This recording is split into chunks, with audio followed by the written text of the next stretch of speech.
Hello, everyone. Welcome back to the podcast. I am super interested and really excited to speak to this person because I've been following her for a while on Instagram and listened to some of her own podcast episodes. And she has a lot of, should I say, experience that I really want to ask her about and really get just more information and more details about. So I'm very excited to welcome Krystl Fabella from Filipina on the Rise. And rather than me tell you about her, I would rather have her tell you about herself and the phenomenal work that she's been doing with Filipina on the Rise. So welcome. Yay. Thank you, Mary, for having me on. Congrats on the podcast. And yeah, let's just jump right into it. Yes, I go ahead. like to jump into the deep end right away, but I'm Krystl Fabella, and I am the owner and founder of Filipino on the Rise, which is a multimedia platform and global community all about representing Filipino women in excellence and cultivating us professionally and everyone who's in a journey of cultural reconnection, of identity pride, and really promoting what Filipino excellence means to the world. That's what this is about. And to tell you a little background, I was born in the Philippines and I immigrated to the States at a young age at 7. So I do consider myself a 1.5 generation immigrant. And I grew up in Southern California. I won't get too much into the backstory because that'll take a good chunk of time. But I will say this, the irony of having a platform of this is that I never grew up really connected to my Filipino identity and heritage. In fact, I spent a lot of my life subconsciously pushing it away. There's assimilation, there was a need to fit in, there was just a lack of that cultural pride. And when I eventually moved to San Francisco to work in tech startups, it was born somewhere in there to begin this kind of investigation, this discovery. It started off as a podcast, and from then it grew into an online community of others asking the same exact questions. What does it mean to be Filipino? What does it mean to be proud when I feel so disconnected? And we expanded just from a little podcast in a tiny walk-in closet to now national events going global and a membership community. We have educational curriculum, and we just have so many amazing women around the world who are building these new bonds, kind of stepping into their own paths and linking arms as they step into unconventional territory to promote not just Filipino excellence, but their own excellence. And that is what I'm so excited to be able to do. Other than that, my mission is to help others feel seen and to cultivate spaces where other people can really rise up into their own excellence. That's what we're doing on the team. So many amazing opportunities and leaders born out of this. And ultimately, I just want to really be a conduit of light. Um, I I would say most of us have faced feeling unseen and unbelonging. So it's really from a place of personal pain turned into passion and purpose. And Mm. I'm so excited to connect with other like minded and ambitious Filipinos like you, Mary. Oh, thank you. Oh my gosh, there's a lot of things that you said there that I want to poke at. First one is, what do you mean about Filipina excellence? Like, what does that mean to you? And what has that meant to a lot of the guests that you've spoken with on the podcast? Yeah, of course. Let me take it back first to answer that question. In that growing up, I had just been surrounded by predominantly Filipino community, a lot of push into certain professional fields such as healthcare, nursing, and being a doctor, which is Mhm. amazing, and we definitely honor those fields. But to me, I always felt that if I didn't want to go in those professions, the odd one out, and Mhm. I would look online to find answers for other fields, and I made kind of assumptions that the Filipino community didn't venture out and there wasn't enough representation in those. And I made assumptions that perhaps we just weren't leaders in other spaces. And Mm. perhaps I need to follow other crowds and role models for this. Mm. And when I say Filipino excellence, when I was leaving my tech job one day, I was in a hard place of my life, Mhm. professionally and relationship wise, and kind of, Ooh, yeah, it was a we really were just feeling tough it. season. Mm. So on the way back home from work, I was in a toxic work environment and toxic relationship environment, just in a like caught between like a rock and a hard place. And I was on this Uber ride home, and I just started craving stories of Filipino women who were leaders, who were empowering, who were inspiring. And I'd never done this before, but I Mm. pulled out my phone and I started typing out stories of Filipino women on podcasts. And there was nothing. Mm. And then on YouTube, I wanted inspiring Filipino women leaders, and there was nothing again. And then I put on Google and I typed in, and I felt this rising panic just like boiling up in me. And I'd never Mm. done this in my life. I'd always been with like women empowerment and like Asian American Yeah, representation. So where was yeah, this coming from? And not only was there nothing really that came up, mind you, this was maybe 4 or 5 years back. So it's changed. That landscape has changed. yeah. But there was nothing coming up. In fact, what was coming up was it was like content and articles that were objectifying and diminutive and fetishizing. It was like Mm. how to find your next Filipino girlfriend when you go to the Philippines, Oh, and no. and why Western men love Filipino. Like it's still all there. It's just it's just insane. We haven't really like made that much advancement from like this like just I don't even know like Like, yeah, like very complete outdated opposite. things. Yeah, it was just so bad and disturbing, honestly. And that is when I was just shocked and angry, and Mm. that's when it dawned on me that this truly matters. Like representation does matter.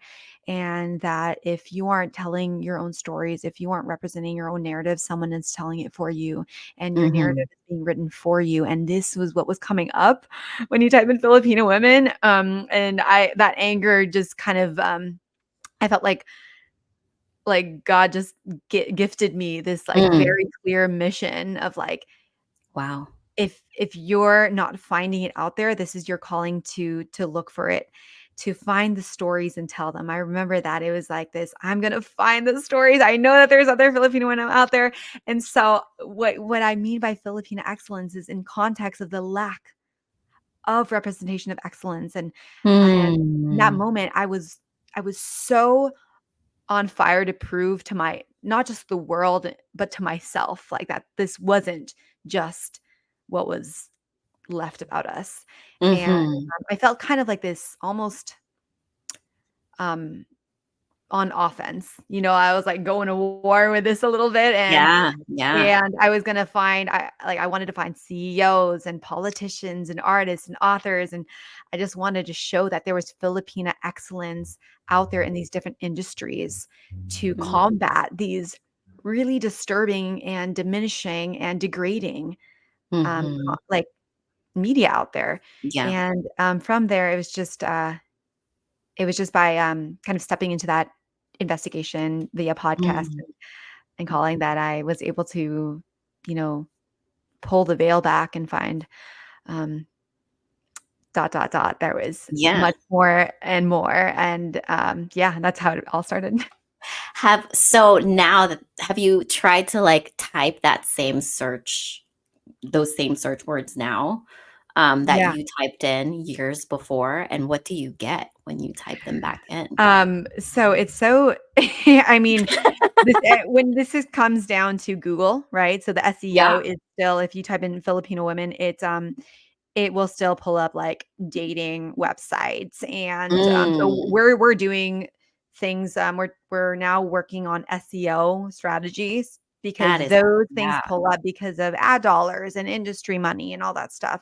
So unfortunately, that's got a it. little hard to find. But what is increasing out there now on podcasts and Instagram and Facebook and all those other social media um, streams are things like Filipino on the Rise and That's Candy and amazing. Co. and all these other great media outlets to promote positivity and excellence.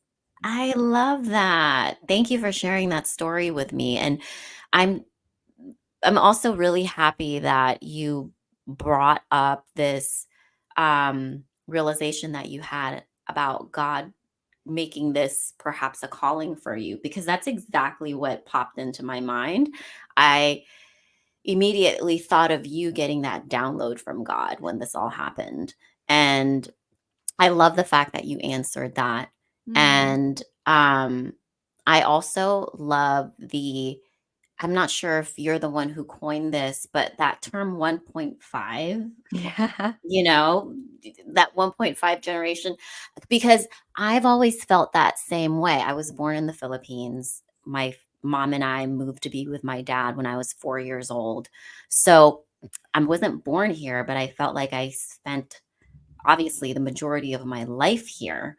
But I always felt like I was sort of in between because Yeah. of, and now that terminology has really helped me, I guess, better process and have a word for how I feel, because words matter so much in how anyone sees themselves, right? So thank you for sharing that with Mhm. me, number Yeah. one. Yes. If you want And more if you want more definition on that, I know it's like, what does that mean? Is it first or is it second? yeah, Like, there's so much confusion. yeah, And tell first me. actually means that you're born outside of the United States, and second means that you're born in here. And I still get Mm, mixed up with that. And 1.5 was a term, I don't know if it was coined by her, but I learned it by her, popularized by Nicole Cruz. She was my first ever like life and business coach. She's Filipina, and 1.5 is a lot of her clientele. And what that means is that you're born outside of the United States, but you immigrated here at as a child or early yeah. in your years, so that your formative years were here in the States. Oh man, it makes so much sense. And then I also can relate with your experience about not feeling proud. Mm. I I am not proud to say that I still feel like that a lot of Mm. times as a Filipina, because um the I guess just the images that I've seen, and this goes back to how important your work really is, the images that I've seen growing up and still to this day of a lot of Filipino Americans, in dominant media and dominant culture, is that um the work or the creative work, the artistic expression that I see out there isn't necessarily, like, to me, original. It's more like a play on what has already been done by other cultures here in the US. So in my head, I'm like, well, what have we made that is original that we can be Mhm. proud of as Filipino Americans? And I'm so glad to have, a platform that you create. And now other people are also starting to create that kind of highlights the originality and also the uniqueness of all the other types of work that are out there already. So I just wanted Mhm. to acknowledge that Yeah. part That's of such a your good work that you're point. doing. Yeah. That's such a good point, Mary, because I think what a lot of Filipino, um, first and second generation especially, is wanting to understand, like, what have we contributed Yeah. that is ours, that we are the authors of, and Hmm. that the word originality, I love that you use that. And I mean, even like I've been having a lot of conversations recently with Filipinas who have come to the community events, and they say, I came here because I realized I'm so proud of like I'm so am passionate about like Korean culture and Japanese culture even, and like I would say like growing up I loved like European culture, and Hmm. there's this kind of shame that goes with like, wow, I'm more passionate and Yeah. feel more connected to other people's cultures than my own. Yeah. And I mean, there's no shame in that. Like, just Hmm. allow yourself to, like to embrace, what you love. But I totally get it. We're just kind of like, well, what is our own? Like, no, none of us even Yeah. like even when you go to the Philippines, I wrote about this. It's like you go there and a lot of the people back home are also really like much more like celebrating and like wearing and branded with a more like Eastern Asian, Korean kind of Mhm. culture.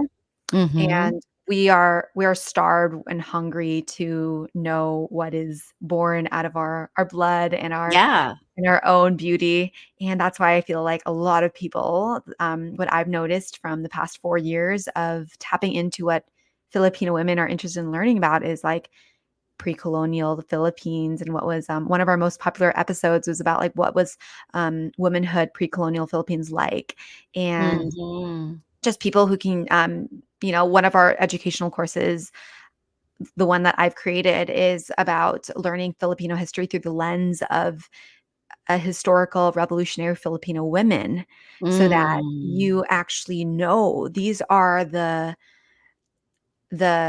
you know the names and the contributions Yeah. and the heroism of women throughout time that no one tells you about. So it's Mhm. super understandable that we're like, what is ours? Because for 400 years, we've had our own agency and our names and our even our language kind of stripped away and replaced. So if we can give ourselves a little bit grace.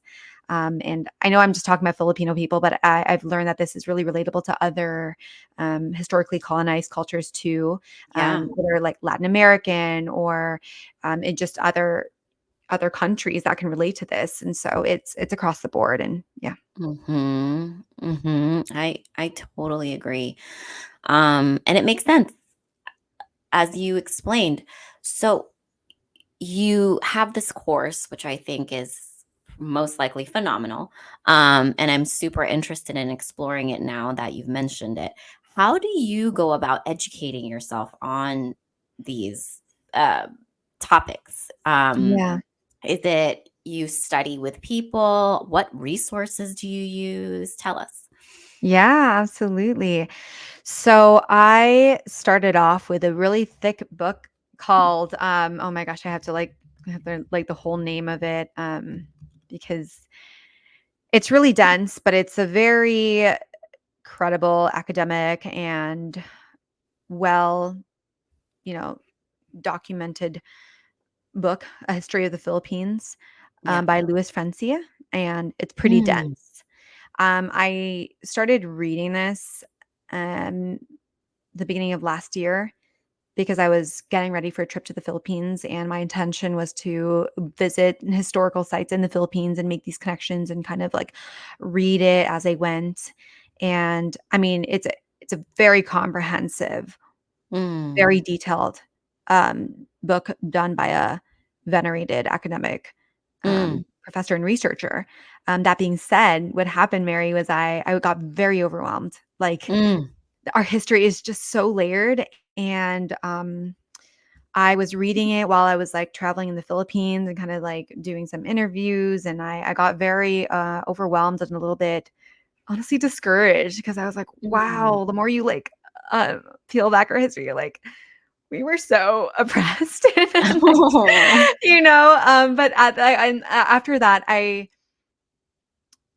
realized that there had to my way of learning was through individual stories, and I wanted to stay, I wanted to hold on to some kind of hope and Yeah. glimmer of hope, and what's like the light at the end of all this, like, Yeah. because you start to see like this is why our country and our people and the diaspora is the way it is now.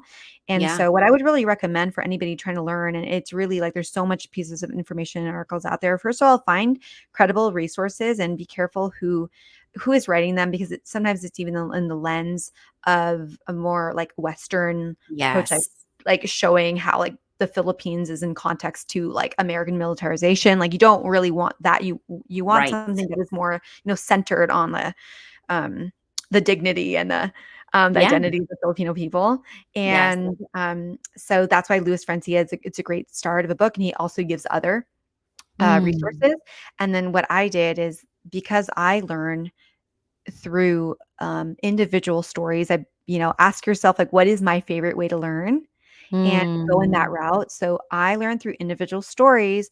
I got really inspired by, Jose Rizal and under Bonifacio, but they were men. Mhm. So I wanted to learn through like, what about the women? Like, were there any women in history? So I started Yeah. like researching this up and came up with a list of like 30 Filipino women in history. And I basically started doing research on their profiles. Some of them are more abundant and readily findable. Some of them like you could Mhm. barely scrape up just enough, but they're there. And I Mhm. put those together. And because the way that I wanted to learn was through stories of women in history.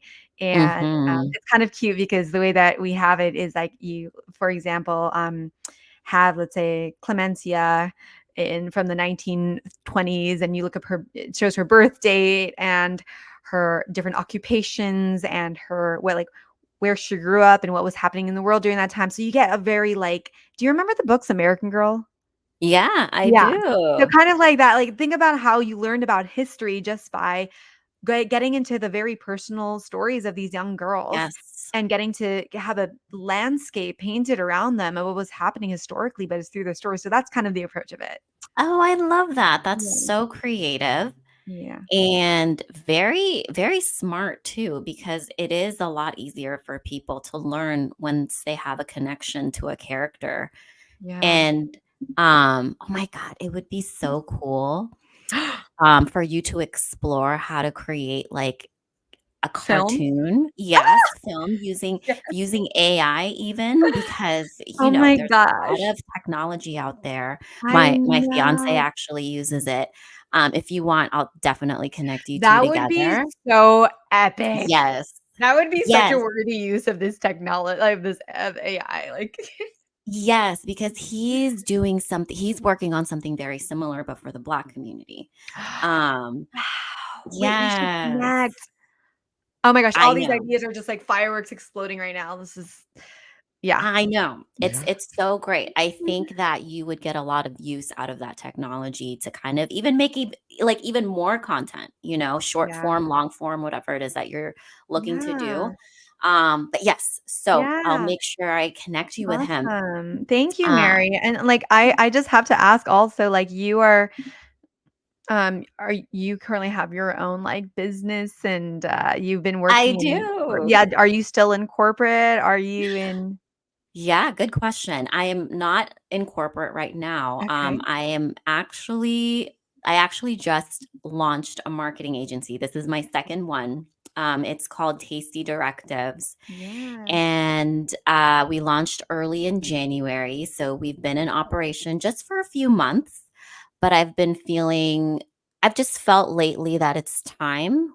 I had a marketing agency a few years back, maybe about like 7 years ago, 8 years ago, that I had closed shop because I wanted to spend a lot more time with my baby. Mhm. She's 9 now. Oh So my gosh. Baby's not a baby no more. not a baby no But more. they're So I'm always a like, baby. I have a little sister who's 14 years younger, and she's, like, in senior in high school now, but I'm like, "Why go change your diapers." Like, "What are you doing?" right? I mean, she'll always be my baby in my eyes, and she's always like, "Mom." But Yeah. anyway, the reason why I was like, "This is time," I have a lot more time. Like, she doesn't need me as much anymore, so I'm able to kind of create more space for me to have on multiple roles rather than when she was younger. I kind of just wanted to focus on the job because, as you know, as an entrepreneur, it's a full time thing. It's not necessarily like you clock out and you're done. Yeah. You wear a lot of hats, and having a corporate job, not knocking anyone who has a corporate job. I was working at a director level, leading a marketing team for Tender Greens. That was my So cool. one of my most recent, yeah, thanks. It was really fun. One of my more recent roles before launching Tasty. It's a lot of work, but it's nothing compared to having your own business. Like Mhm. nothing compared to that. So I was able to really just focus more on being a mom, way more than I would have had time to do if I still ran my own business. But Mhm. thanks for asking that Yeah, yeah. Of question. course. Yeah. I just love, you know, sharing those, like, sentiments with other business owners who went from, like, corporate to full-time because it's something I'd recently done, and yeah. Yeah. What's your experience been, going from corporate, specifically in the tech space, which is very Mhm. male dominated, as you mentioned. What's it like for you in personally, and also what has been your experience when you shared that move with your family, with your community? Yeah. So, I mean, it got to a point where I Mhm. felt like I was stretched and being pulled in both directions, with Filipino on the Rise having more of like a demand and it wanting to grow, and then, all my role in tech also having the same demands. And Mhm. that feeling where you're being spread thin and you're not giving your optimal to either one, so everything is just getting a little piece of you. And then, um, you know, it's just time to choose. Otherwise, Yeah. both parties are just getting like disappointed. Right? You'd be like, And yeah, that's not me. That's not the type of work you wanna put out, you know? exactly. And it kind of went from that place of like you got to choose. And so Mm. obviously, like, that decision making was took some time, and it was like, this is always gonna be here when he gets back. And something I recommend, and you could probably relate, is that, like, you don't really make a jump and then figure it out. Just having some kind of runaway is really important. Having some kind of, I guess, like, foundation, Yeah. uh, before jumping. I mean, if you have the privilege and luxury of just being like, "I'm gonna start all over," and, like, you don't need to care about resources and funds and some kind of a base, then by all Mhm. means do the whole, like, jump off the cliff entrepreneurial thing. But, when we say, like, making a leap into it, it never is, like, a leap into the abyss if you're doing it correctly and sensibly and, like, having all I call it like having a house built before you Yeah. move out of your current one and into the next one, Yeah. somewhat of a house. And then something I tell my little sister is, there comes to a point where you gotta, build the airplane, start the engine, have it running, and then you jump in it and you just let it fly and you figure Mm. out how to maneuver it on the way. So, Yes. there's that, and it happened 2 years ago. And that transition, it wasn't exactly like the most smooth transition because I took time off and then I came back in. And I would say the first year is always a learning curve of how to actually unlearn everything that you had in like the world of corporate tech and that workplace structure, into Mhm. relearning really who you are outside of this game that you've been playing for so long, and all the kinks of yourself and like how to manage your time. And so much of that first transition year, honestly, is learning how to work and manage yourself, your time, your responsibilities, your resources, and to be okay with all those like growing pains. Honestly, there's so Oh. much growing pains in this, and being okay with like your finances like this for a while, and just kind of like, am I Mhm. worthy of taking this little trip? Am I worthy of like go like pricing it at this? Am I like worthy of even doing this business thing? There's just so much I that goes into know. that. And so and that's why it was important for me to have like, like I was part of a coaching business cohort, and because you need those guardrails for a bit, and to have somebody to mentor you through that. And those were all very important things. But really, so much of it is, you would understand, like, you really don't know until you really step into it and have to. I mean, I talk about this, but um entrepreneurship is not for everybody. It really, and I don't mean that in a superior or complex way. It just isn't for everybody. And I have had so many friends along this journey who went into it, and they're like, "Oh, it's not for me." Like, I miss being on a Mhm. team. I miss being a instructor. And like, I celebrate and admire that. And for me, Mhm. like, I don't know about you, but like every step of the way of this, with all the pains and all the joys and the Mhm. highs and the lows, it has to be something that you love. And I'm not even talking about just the business idea. Like, you have to love entrepreneurship Yes. with its You blood, sweat, tears, its joys, and its like devastations, and its blows and its wins, like everything. And it's not supposed to be this like like suffering process by any means. I hope I'm not scaring anybody away by that. But it really is a game of like of repeatedly being okay with unpredictability and uncertainty and making calculated decisions and having seasons that are great and having seasons that are zero, and just seeing that's all part of the game. And as long as you know how to really like, first of all, I call entrepreneurship it's a pivot game.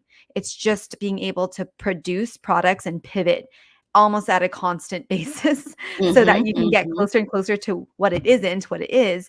And at the mhm, same time, you're managing your health, your wellness, your balance. mhm, You're managing your own thoughts all the time because no one is telling you what to do. And if you're mhm, doing it right, you have a good circle and counsel and mentors and mhm, advisory around you, whatever that looks like, advisory. And I'm always constantly like tuning into not just my own intuition and strengthening that, but like I have like very disciplined like spiritual practices and discernment, like mhm, hearing the voice of God is really important to me. My time in the morning for prayer just to get my head straight, so that this world is just there's so many options, there's endless options of what to do and like how to do it. So yeah, that's literally what the first year was for me. And like I was kind of disappointed in myself through that process for not getting it right away. And you look back and you're like, mm, of course you couldn't get it right away. This is all new to you. Do you want to yeah. respond to any? Does that resonate with any of It your does, thoughts? oh my god, especially if you're the first one in your family who's doing this, it's a huge deal. There's some individuals out there where their parents have trained them into this lifestyle, where they see it every single day. And that's gonna be a different type of dimension or, life that you're going to have. So I think it's important that you went through that process. And for me, what came up for me is that you seemed very aware and concerned about, number one, how you wanted to feel. How does entrepreneurship look like for you? Because Mm, you were, based on what you were saying, you were consistently adjusting. You were consistently trying to learn about what you can do that will put you in the right mindset, whether that was coaching, whether that was, your morning practices. So that's number one for me, what stood out. And then number two is, you were saying there's a lot of pivots to try to get to that balance, right, of what you're delivering to your people. And I think you can only get there when you're really obsessed about serving your audience, because mm, then you're not really making it about yourself. And for me, there's a difference between providing a service and creating value for people. I mhm. think that a lot of agencies, because that's my line of work, is that they're Yeah. very obsessed about providing a service. And Mm, I see that a lot with agencies that are run by people who have never been on the brand side, because how wow. could they know, right? How could they know what a brand needs, and how and Wow. what a brand finds valuable and important when they've never been on that side? So I see Yeah. that a lot. And now that I'm also a fractional CMO for some clients, I Mhm. take some calls that they have with their different service providers, and I'm like, this is really interesting. Like, these people are more concerned about providing this type of service than really trying to figure out how to deliver the value that their Mhm. client needs. So I Mhm. think with you, I see that you're obsessed with creating value for your Yeah. audience. Yeah. Yeah. Thank you. That's so great to hear that, especially from somebody who has run like a marketing agency and like have it from that perspective. Um, and when you talk about like agencies versus brands, it's like the agency is the provider and the brand is kind Mm, of like their customership or audience, right? And mhm, in my world and context, it would literally be like the audience and mhm. the following. Yeah. And a lot of creators are they're focused on like what can I like put out there and monetize. Mhm, And people ask me and they're like, how did you get your podcast to be big and like get people to like start paying for your products? And it's always such an interesting question because like looking back, like I never entered it in that way. And I feel Yeah. like by entering it that way, you're basically setting yourself up for a Mm. short-term game. It's not sustainable, and it doesn't truly um bring like a valuable thing where No. you're just like, how do I monetize? How do I create stuff? Like, how do I like grow this big enough so I'm like making money from it? I think Yeah. what's really worked for me is that I tap into the community very well. Mhm. And something that a lot of people, let's say like executive leaderships or decision makers and people who create these products, like they assume what people need Yes. versus like Yes. literally getting on the ground and listening to conversations and like discovering the actual pain points and the needs of people Yes. around you instead of being like so overzealous to assume that you know exactly what that is. Like you have to really saturate yourself and marinate in that. And what that looked like for me was that I would constantly hold different like open discussion circles and groups and be like, hey, does anyone want to talk about like beauty standards that we grew up with as Filipinos? Or does anyone want to like practice like journaling and like about our feelings or whatever? Or like who wants to meet up at this place in the city and like talk about, you know, like career Mm. changes. Like I just bring up these like topics in these spaces and like ask who wanted to like discuss it. And that brought people in. And through that, I get a good understanding of what people are actually going through in their personal professional Yeah. lives and taking note of that constantly. And I did this for 3 years straight, Mary. Like I'm not even joking when Mm. like I say I saturated myself in my audience in a very intimate and nuanced and personable way for a long time. Yeah. And I honestly didn't like do that with like, okay, so we're gonna like survey everybody and like create a product and like force it down their throat. It was Right. more like listening to them made me see like, oh, that's what I need to create next because people are feeling really lonely there, or like that's what we need to do next because people don't have anyone that they connect with to mentor them and like let's do it. Mhm. Like, it was just very like, oh, I hear you. I like listen to this. Like I don't want you to feel alone. So let's go. And it ended up like Mm. I did honestly I still do free content and spaces and like virtual events for like 4 years straight, probably. Just like free content for a long time. And like Giving. most people would say Mhm. like, oh, like you should not be doing it for that long. Like obviously put a time limit on this, but what I'm meaning is that I was really bringing a lot of like value for free Mhm. out of my own interests and passions to connect with community.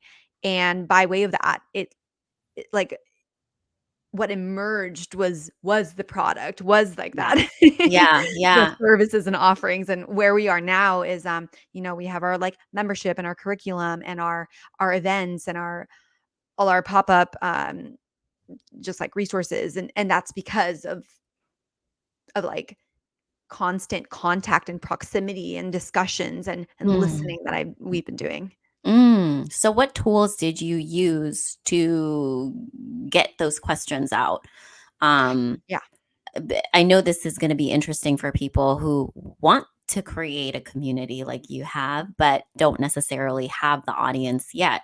And Yeah. it seems like you started, um, in with humble beginnings as well. So how did you do that? What was your process? Yeah. Our main platform is on Instagram. That's where like our biggest following is. And Mm-hmm. so it's mostly just literally putting out like a story or a post saying like, who here grew up never feeling Filipino enough? Hmm. Who wants to talk about this? And like comments would be like me, like just like So everybody. And so I would helpful. like hold that. And it was back in the day when like, okay, like sometimes we use like Clubhouse because like that was big back in the day, like now it's Yes. not as big. And if Yes. not, then I would just invite them to a Zoom room. There's just different ways to do it. Like the main thing here is being curious, like authentically, genuinely, Mhm. Mhm. sincerely curious Yes. about people. Just so in this like almost like nosy. Like you just want to know Yes. what's going on in people's lives. And like I'm naturally so nosy. Like I will walk in a room, like people are talking, and I'll just like, I'm sorry, like, can everyone start over? Like I want to know what you're talking about. And it's kind of like that. And asking questions. Like I feel like so many people are so quick to like make statements and to say an Yes. inspirational thing. Just like ask a freaking question and then ask more Yeah. and then ask more. And then like, and then you'll get to the root of the person. And it looks very different from what you assume it was going to be. And Yeah. second is I'm doing something now, like I'm pivoting more into helping people like build communities Yeah. and like go from, well, I call it from like followers to fellowship, to turn your I love followers that. into actual fellowship, into like meeting together and like convening together. And so something that I noticed that everybody wants to say like, how do I grow that so that I can like create a business out of this? And there's this notion that you have to start at like scale first and then start. I would say just get in a few people and go an inch wide but mile deep. You do Mm, not have to have 100 or 1,000 or 50,000 or whatever to start getting curious about right. who your avatar is, like your avatar clients or your like main niche Mhm. is like so many people forget that you can start with like literally 4 people in this Right. discussion group or like 10. Right. And we're just at this place, like this time in this society that everyone's obsessed with virality and growth Mhm. and reaching the masses. I'm telling you, Mary, my brand pivoted because I felt like I was just like banging on doors and like fighting up a hill to like grow and like try to like expand and make this more official. But a year Mhm. ago, I had this like epiphany, literally from God again. And it said, Mm. God told me to stop trying to grow and nurture who's near. Mhm. Nurture who's already near. Mm. Stop being obsessed with growth. Who is already around you, who's already showing up, who is already showing some kind of interest in what you have to say, and go deep with them. And Yeah. I put out this like story about this, like this live on Instagram, and it was just so dramatic. Like I'm literally like so dramatic. But it was like, I'm gonna be anti-growth. I was like, I was like, I'm starting my era of like anti-growth. I'm like such a like rebel to like what everybody wants to do. And I'm like, I don't even want to grow. I'm anti-growth now. But like I had to do that to get myself in this mindset of like, I don't want to make my priority growth. Like I want to get deeper with what I already have and Yeah. honor Yeah. what's already here. And so because of that, that's actually when things started to um I stopped obsessing over growth and making viral content, and things actually started organically expanding and getting deeper, and like um the like alignment of followers started happening more and more. Do you know what I mean? Like it makes a big difference Mm. when you stop letting go of like this numbers thing and you just like decide to get like deep with a few first. Yeah. Well, that makes a lot of sense because you're now choosing to be grateful Yeah. for the people that you had in your community and appreciate them as opposed to, putting emphasis on the people who weren't even there to begin with. Yeah. And when you do that, Yes. that is Yeah. the best form of marketing. You basically created a retention strategy with what you did Mm. because you I love were getting your paying marketing attention to lens those on this. Like people. you're like Yeah. expert marketing lens. Please tell me all. Crystal, I didn't even plan on doing that, but when you were saying that, I was like, "Oh, retention strategy." Like, yes, like that's Yeah. that's that's brilliant.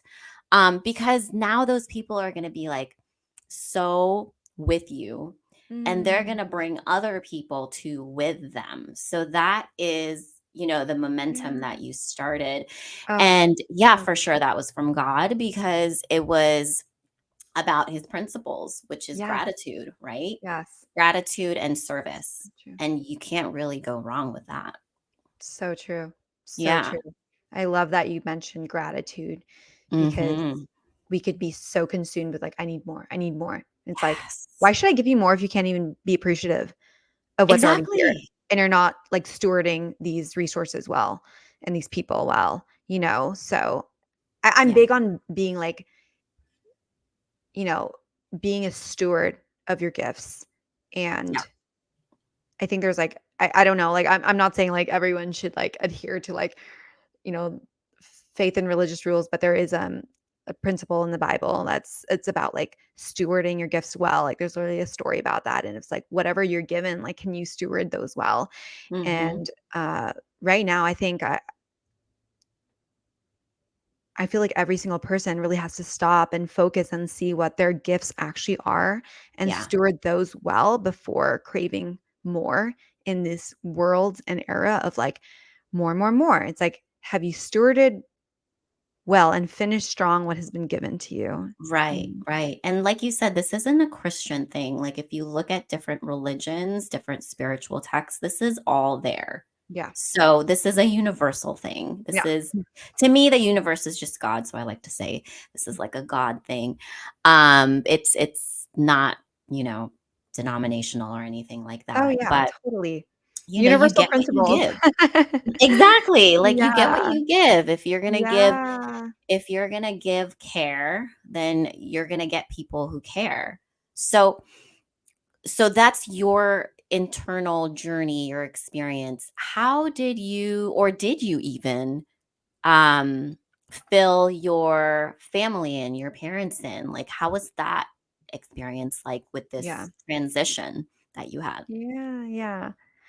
Well, I wouldn't even say that they were, like, surprised at least because I think since I was young, I was pretty much like, "I'm gonna go off and do my own thing."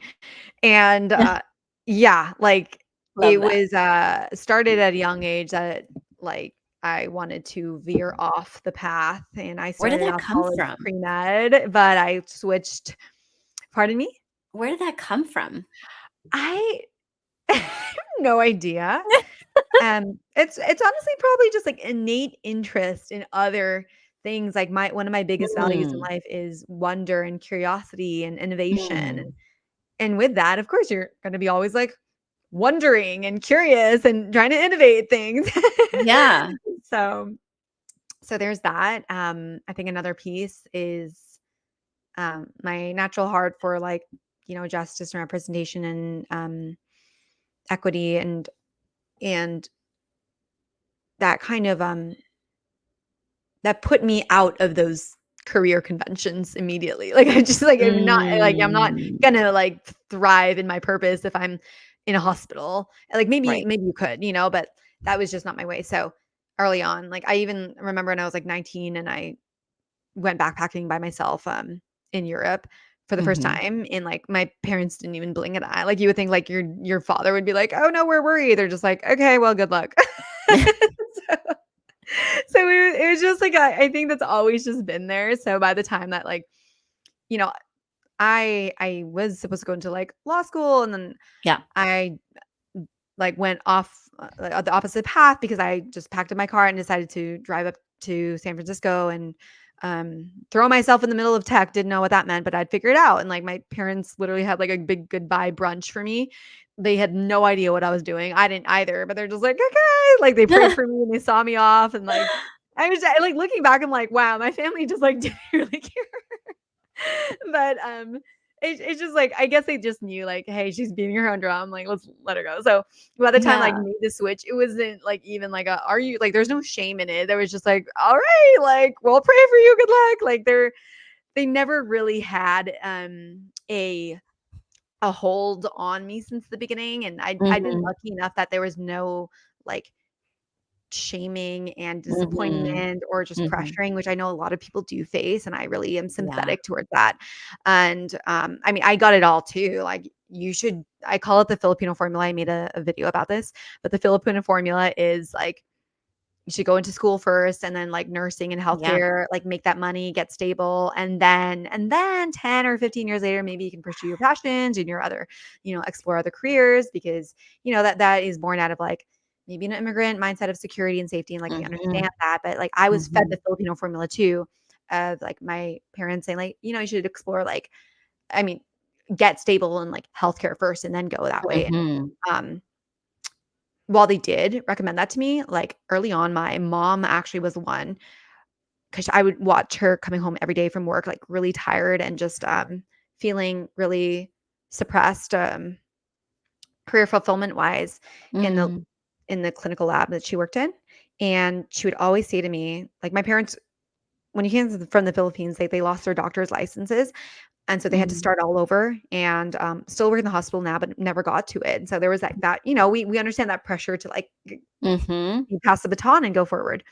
But Yes. she would say to me since I was a little girl, like, Crystal. Actually, my other name is Sade. I don't even know I said that. I grew up being called Sade. So she'd say, Sade, do not work for the man. You have to think of your own idea. Do not work for the upper man because you're always going to be under their paycheck and their rules. And you have to free yourself from the system. And I didn't know.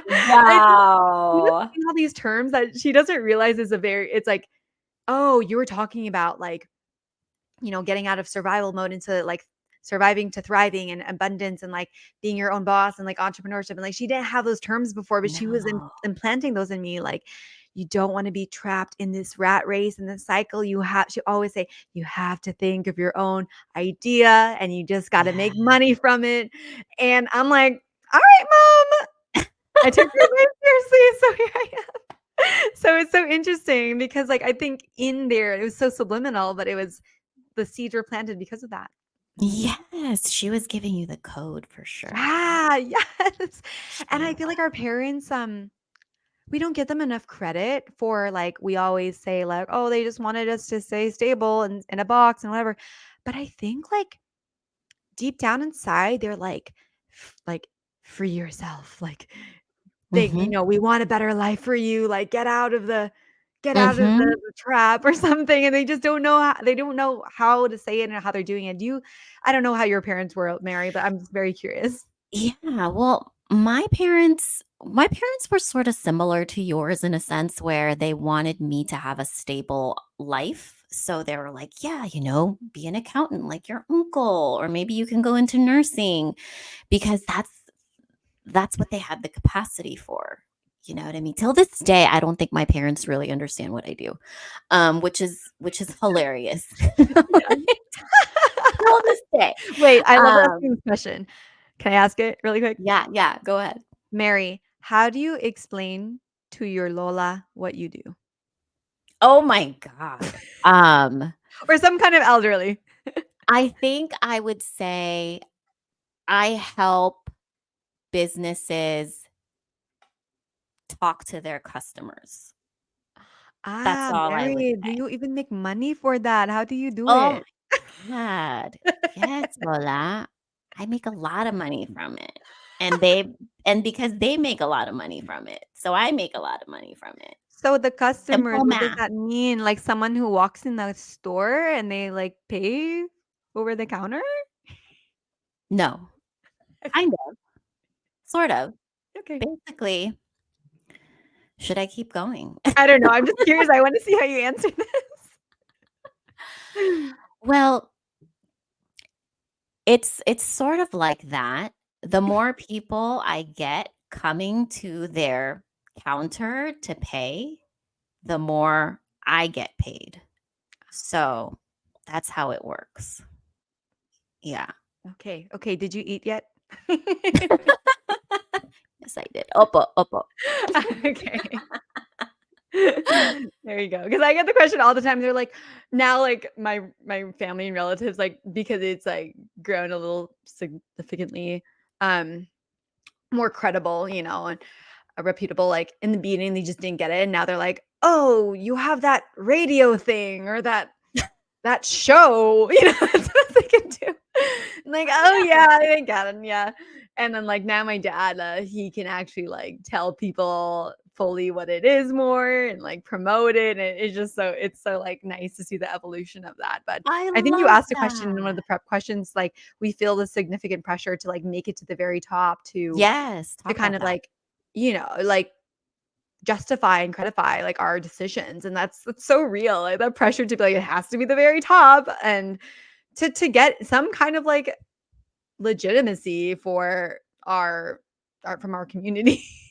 Yes, yes. I mean, how do you deal with that pressure? Yeah. it's a very real pressure that since the beginning, it's been there of like, if we're gonna do this, if we're gonna make this like leap, Yeah. we have to make it to that top, like this abstract Yes, and what is top. the top, you Yeah, know? whatever we have. And to me, I think there's 2 sides of the coin. One is that it is good to have that drive, that pressure that a lot of, um, I would say a lot of like children of immigrants have, Mhm. and it fuels us in a different way that other people don't have. And Mhm. the plus side of that is that you do have that fire and that you have a high standard for yourself. Mhm. And the top for me, I call it like the North Star is, I admire the Oprah Winfrey Network or like I don't know if you've heard of the Magnolia Network, but it's like they have like a different line of like magazines and products and services and all that stuff. So Mhm. there's the North Star. It's a very like high top, but it's there. And the other side of the coin is that it's hard to really feel like you're making these milestones because that's your standard. Mhm. And it's almost like as like if I'm not there, then I haven't made it. And I had to constantly remind Mm. myself that there's that making it. If you're waiting to get there to make it, you're missing out on the celebration of this whole experience, and you're Right. selling this short. You're never gonna be happy throughout this whole thing, and Mhm. you're missing out, and you're very like, you're gonna be blind to this whole journey Right. until you get there, Yeah. and, um, so I have to, like, really encourage people to, yes, to have that high top, it's fine, but what does different milestones of success look for you? And then I'm huge on celebrating. Like, we have to constantly celebrate, like literally throwing parties to celebrate. Like, we celebrated our crowdfunding goals and we celebrated our last like product launch, or like we celebrated our, our podcast season 3, like things like that. Just having those Mhm. milestones of Mhm. celebration on the way there is extremely important. Yeah. And celebrating small wins, right? Like I'll ask Yeah. you after this, Mary, like what are small wins for you? And because like what we do is we are constantly, especially as entrepreneurs, Yeah. um, we're not given awards. We're not given that diploma. We're not given those like those No. conventional markers of Mhm. acknowledgement and success. And like we don't walk on the stage and get that like, applause and stuff. Like we're kind of always working invisibly and having to um promote our stuff and our milestones as they come. Um, Mhm. but we have Mhm. to make those small wins, big wins, Yeah. and make those big wins celebrated, like almost creating your own commencement, your own graduation, your own ceremony, your own like party, Yeah. And Yeah. every day, I have an alarm on my phone with a reminder around 5:30, so it'll be coming up soon, of like it asks the question like, what is one big small win? So that Oh. every day I can like reflect on the day. It's like, what is a big small win? And what a big small win is that it doesn't like look seemingly like grandeur, like, oh, we hit like 7 figures or we just signed Mhm. on this like large like sometimes it means that, I got on this podcast with this amazing like-minded Filipino women and got to like share this transition strategy, or like I got to clean out my inbox, or like I spent time with my kids and learn about what's going on in school, and my daughter like gave me a compliment. That's a big Mm. small win, something like that. I don't have a daughter, but Yeah. I'm using as an example. I So get that. that's sort of like that. And I really believe Mhm. like having a big high standard and goal for yourself is great, but you have to define actual successes along the way and celebrate those big small wins. So, Yeah. on that, Mary, what is a big small win for you? Sorry, I'm a podcaster, so I'm gonna be Oh. asking questions for you too. Oh my god, recently. Okay. Well, we went to this festival. My fiance and we go to this festival every year. It's called Lightning in a Bottle. Oh And we my went gosh, to it. you Have go you to that? been to You guys are so cool. Oh, Yes. thank you. It's a really fun festival, if you're into things like dancing, obviously, or like yoga, meditations, talks that are really about helping you explore yourself and better understand the world around you in different types of dimensions. So that was really cool. But it was the most, I guess, trying trip that I've had recently because the whole Mhm. time that we were trying to get there, we were met with challenges. So Wow. we were meant to leave on Thursday. We didn't leave until Friday because the car broke down. So we had to fix the radiator. Then we get there. We had no camping spot because Oh my my God. fiance was a creator. He's going to give a talk. He was going to give a talk at LIB. So we're like, yeah, they'll have a spot for us there, but then they're like, oh, we don't have a spot for you. We're like, okay. So we look for a spot, we find one. And then we get there. The day later, our tent split in half because it got blown away by the wind. It's like a camping festival, so you have to camp. So that was another thing. And we were just like met with all of these unexpected challenges. And I think the win there is that we treated each other in a way where we basically said, if we can make it through this, we can make it through anything.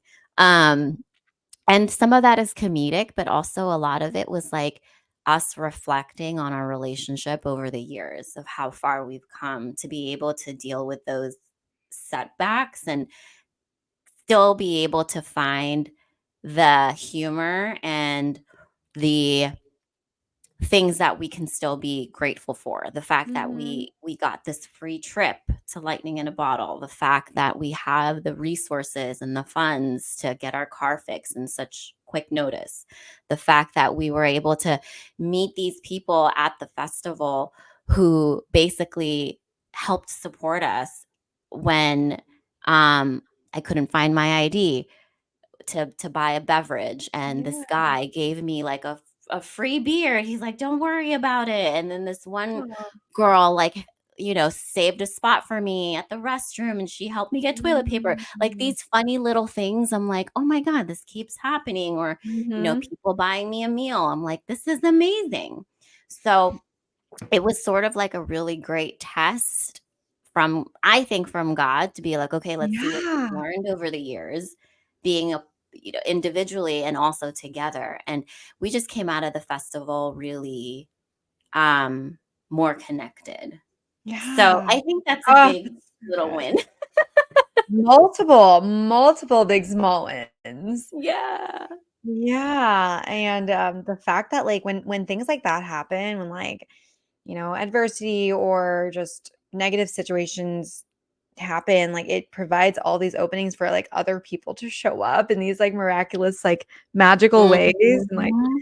that's just so much more fun of an experience than, like, everything went out the way that we did, and we provided all the things for ourselves, like, it just We did, because they totally could have freaked out, like, "Oh my god, where are we Yeah, gonna yeah, sleep?" And, allowed that to kind of put a damper on our trip, but hey, we actually had fun sleeping on top of the Jeep in our sleeping bag underneath the stars, so that was fun on its own. yeah, Um, so thanks for asking that question, yeah, and one last question that I of wanna course. share with you or ask you is what advice would you give to other individuals in the AAPI community who might be feeling hesitation to break away from some of the traditional paths or expectations that have been put on them, by their family or just by their culture? Mhm, mhm. Yeah, to break off the path, right? This is assuming that there's this like, okay, so you're in a position where you're desiring to break off the path that you're on, whether it's like Mhm. a conventional career or just somewhere you're not happy Mhm. with. And Mhm. I always like to say, first of all, you can't go wrong when you decide to start living in your truth. I promise you, like, it's a little bit more of an uncertainty road, and there's a lot of like maybe like instability that happens, but truly good things start to come your way when you decide to live in your truth, whatever that looks like. And it's really important to define that. Maybe living in your truth looks like you want to wake up and feel passionate about, you know, what you're doing more, or that you want to work in the industry where you could be more artistic, or you just want to be, you know, like spend more deep time with your, you know, X, Y, Z, whatever your truth looks like. Um, in the beginning, it might find opposition and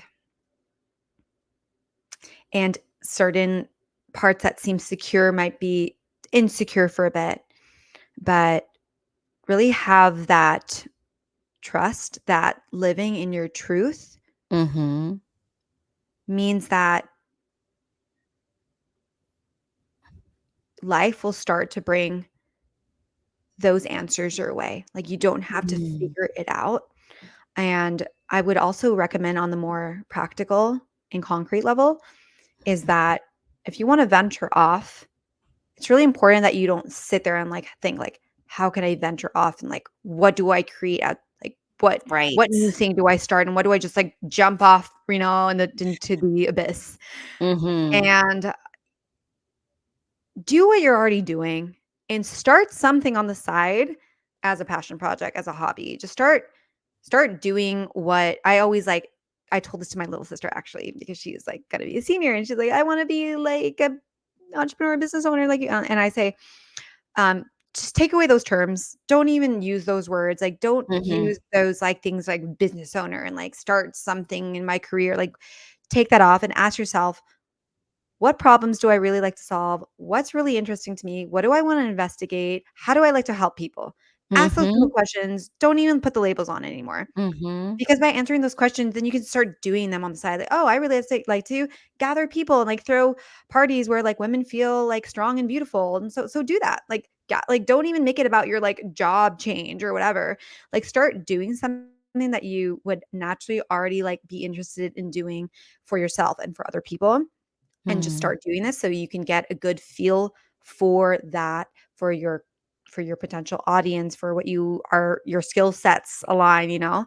Mm-hmm. Maybe just love to like, I don't know, create really cool videos and content. So like, look for people to start doing that with, and like making it your hobby on the Yeah. side so that you can start growing it. So you never really have to like do this like crazy switch where you're disappointing people. And it's like, start Yes. off with something on the side and make it your own selfish kind of project where it's like, it's Right. fulfilling you at the same time, and just keep doing it. Like, keep doing it again, nurture what's near, serve Mm-hmm. what's already like around you, and kill two birds with one stone. Make it something that you're like, my podcast started because I was in my own personal investigation and I wanted to find these stories for myself. So Mm-hmm. regardless if this became big or not, I wanted to go out and interview people because I wanted to find them for my own, For like, you. You culturally were gonna rich do it inside. So, anyway.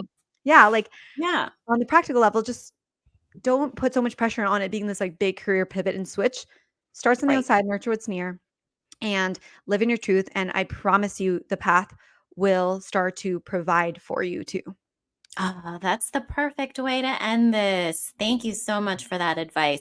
Crystal, if anyone wants to learn more about you, learn more about your work, how can they do that? Of course. Well, of course, you can find us on Filipina on the Rise.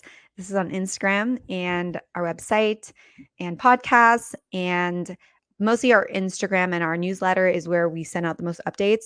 We have an oncoming year of events, and our next event is going to be in New York City, which is on June 27th. And then starting in the fall, we're going to have back to back events. So find out if that's in the city near you.